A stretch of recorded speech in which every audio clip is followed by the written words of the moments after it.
All right, so today we're going deep on a guy who basically decided uh, to ditch the whole traditional education thing. Mm-hmm. And yeah, just learn from like experiencing the world, you know, Mm. traveling around, hanging out with presidents. Sounds like pretty good education to me. It does, right? Yeah. So that's Henry Adams in his autobiography, The Education of Henry Adams. Right. You sent this in, and it seems like you're interested in more than just the history, Definitely. but like how this guy's life kind of shows us all those huge changes happening in America in like the late 1800s. Exactly. It's fascinating how one person's story can become like a window into a whole era. Totally. And the first thing you got to know about Henry Adams is he thought the whole formal education thing was a total waste of time. Oh, yeah. He was very upfront about that. He straight up said, and I quote, he always reckoned his school days from 10 to 16 years old as time thrown away. Wow, strong words. Yeah, I mean, it really shows you right off the bat. Right. This guy's a rebel. He's like, I'm going to do things my way. Exactly. He Yeah. rejects that whole predetermined path, and instead prioritizes real-world experiences. Learning by doing. Exactly. And intellectual exploration over just sitting in a classroom. Makes you wonder what he did consider a real education. Right. I mean, what did he value instead? Well, to get that, we got to look at the world he came from. Sure. This guy's grandfather was John Quincy Adams, Whoa. the 6th president of the United States. Talk about a tough act to follow. No kidding. That kind of legacy has to shape you. Absolutely. And he was definitely aware of that legacy, but also saw like the dark side of it, What do you mean? like the corruption in American politics. Ah, He even writes about this guy, Charles Sumner, a close family friend, okay. and how his election was basically rigged through shady deals. So he was seeing firsthand how power really worked. Yeah, the behind-the-scenes stuff, the not-so-pretty reality of politics. It's got to be disillusioning seeing that, especially when you come from a family so steeped in politics. For sure. Mm-hmm. But it wasn't all bad. He was also super influenced by his travels, especially in Europe. Ah, you're always a classic for self-discovery. Right. And for Adams, it was like this huge intellectual awakening. What did he get into over there? He dove headfirst into art, music, history. You name it.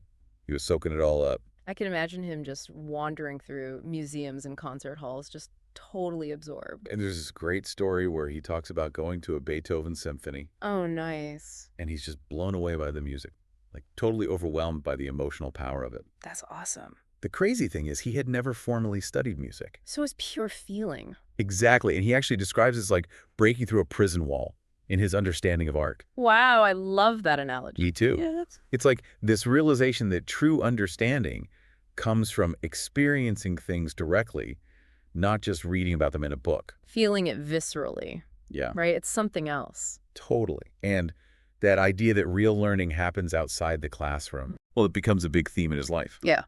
And it takes on even more meaning as we get into the Civil War period. Oh, yeah. Things are about to get real interesting. They sure are. Buckle up.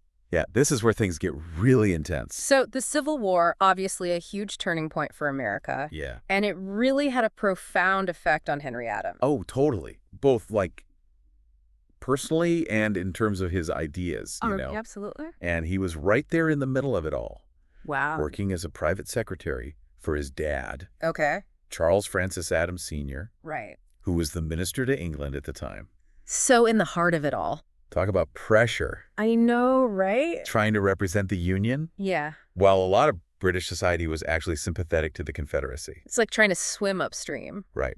Facing all this skepticism and hostility. And I bet there was even some celebrating of Union losses going on over Oh, there. absolutely. Right. He even mentions overhearing a British cabinet minister Oh, no. straight up celebrating a Union defeat. That's got to be awkward. Super awkward. But it really shows you just how high the stakes were Totally. and how divided the world was over this conflict. It's wild to think about. I know, and you can see how it all just gets to him. Oh, yeah, like the psychological impact of the war, Yeah. the strain on relationships, the harsh realities of international politics. It all starts to shape his view of the world. Definitely. And it leads to this growing disillusionment Disillusionment. with American society Okay, and politics in general. I can see why. It's like the war combined with his earlier experiences with corruption. Yeah, It all kind of makes him see this pattern a kind of pattern. of reform and corruption just playing out over and over again on a national scale. A never-ending cycle. Exactly. And he was particularly troubled by this thing called the Erie Railroad War. What was that? Basically, a huge financial scandal I know. with corrupt businessmen and politicians Oh. fighting for control of the railroad. So just greed and power taking over. Yeah, it's like a confirmation of his worst fears about power and its corrupting influence. I see how that would solidify his views. But it wasn't all politics, you know? Right. He also went through some serious personal stuff. Like what? Well, his sister Louisa, Yeah. she died from tetanus. Oh, wow. And it was after what seemed like a really minor accident. That's terrible. It was devastating for him. He describes watching her suffer. Oh, God. Her mind was still sharp, but her body was just ravaged by the disease. I can imagine. It's clear that this experience really shook him to his core. It makes sense. I mean, to lose someone like that. It's like it forced him to confront the fragility of life Yeah. and how little control we actually have. That feeling of helplessness. Exactly. And you see this theme throughout his writing. This idea of lack of control. Yeah. And it also makes him start wrestling with these huge questions, like the nature of suffering, It's meaning of life, even the existence of a just and benevolent universe. so like questioning faith and religion. Kind of. It's like he's looking for new ways to make sense of a world that can be so chaotic and cruel. It's a struggle we all face in our own way, right? Totally. And this search for meaning leads him down some really interesting paths. Like what? Well, he starts getting more and more interested in science and technology. Oh, that's interesting. He saw them as potential ways to unlock the mysteries of the universe and maybe even find some order in the chaos of history. So he's trying to bridge science and history. In a way, yeah. Yeah. And his travels out west, like to the American West, Okay. where he was captivated by the vastness of nature. It's awe-inspiring out there. It is. And then his visits to the 1900 Paris Exposition, Oh, wow. where he saw all the latest technological marvels. Just so much to take in. It all fit into this fascination with science and technology. And he wasn't just passively observing this stuff. No way.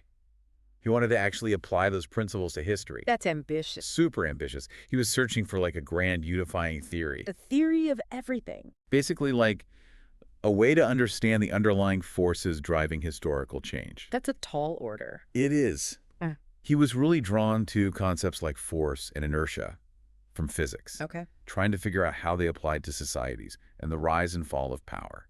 It's fascinating how he tries to connect those different fields. I know, right? This attempt to bridge the humanities and the sciences. It's really ahead of its time. Yeah, and it just shows you how relentlessly curious he was. Always searching for deeper meaning. Always. Yeah. And it makes you wonder, did he ever actually find what he was looking for? It's the big question, right? Did he crack the code? Find that one theory to explain it all? I mean, it's a good question, but the world's a pretty messy place. Yeah. Not exactly known for its neat and tidy answers. Exactly. And well, Adams never really found that single theory of history. Yeah. I mean, who has? Right. But that doesn't mean his search was pointless. Not at all. Well, It's about the journey, right? Yeah, the process of asking the questions, exploring different ideas. Exactly. And Adams was always pushing the boundaries. For sure. Challenging conventional wisdom, trying to connect different fields of knowledge. And that's what makes him so relevant even today. Totally. It's a reminder that education isn't just about, like, memorizing facts or Right. getting the right answers. It's about being curious about the world. Totally. Embracing the unknown and always looking for new perspectives. And it's something we do throughout our lives, you know? It's not like you graduate and you're done. Right. Education's a lifelong thing. Exactly. And the education of Henry Adams, it's not just some dusty old memoir. It's like a call to action. Yes. It's a challenge to think critically and engage with the world. And it makes you think about your own education. Right. Like, what are the forces shaping how you see things? Are you actively seeking out new knowledge and experiences? Or are we just kind of stuck in our routines? Comfortable with what we already know? Not really questioning anything. It's a good question to ask yourself, especially now when there's just so much information coming at us all the time. It's overwhelming. Yeah, it's easy to just shut down and retreat into your own little bubble. Totally. And lose that curiosity and that drive to learn new things. But I think that's why Adams' story is so important. It reminds us that education is about the process, the quest for understanding. Yeah, it's about being open to new ideas, willing to change our minds. And always finding new ways to connect with the world around us. So if you're up for a challenge, And ready to have your assumptions about education and history turned upside down, then you gotta check out The Education of Henry Adams. You might just discover your own path to knowledge. Your own rebellious Who education. just knows, maybe you'll even come up with your own theory of everything along the way. That's all for our deep dive today, folks. Thanks for listening.